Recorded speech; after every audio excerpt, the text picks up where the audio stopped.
Тогуз комалак дүйнөдө популярдуулугун арттырууну улантууда. Интеллектуалдык оюн эркектер менен аялдар, жаштар менен чоңдор, өлкөлөр менен континенттерди бөлбөстөн багындырууда. Ошентип Латын Америкасында казак улуттук оюну боюнча федерация түзүү чечими кабыл алынды. Мындай чечим Колумбиянын Кали шаарында уюштуруу жыйыны учурунда кабыл алынды. Анда тогуз коргоо боюнча экинчи эл аралык мелдеш өттү. Өз логикасын жана тапкычтыгын текшерүү максатында 50 өлкөдөн Бразилия, Мексика, Эквадор, Аргентина, Чили, Гватемала, Панама, Венесуэла, Германия жана албетте Казакстандан 10 спортчу катышты. Мелдеш эки түр боюнча классикалык жана рапид боюнча өттү.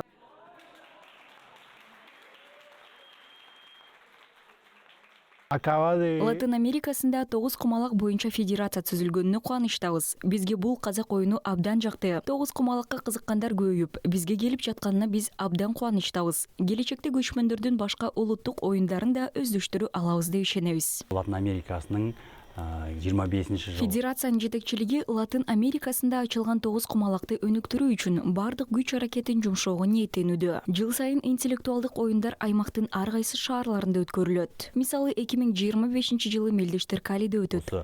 Латын Америкасында дамытуу үчүн жумуштар жасап жатырбыз. Тогуз кумалак жетала шахматы деп аталган оюн Европада да таанылды. Интеллектуалдык оюн кеңири жайылган өлкөлөрдүн катарында Чехия, Франция, Швейцария жана Латвия бар. Ал эми Казакстанда тогуз кумалак улуттук сыймыкка айланды. Аны менен 200 миңден ашуун адам алектенет. Эске салсак 2020-жылы ЮНЕСКОнун чечими менен оюн адамзаттын маданий мурастарынын тизмесине кирген.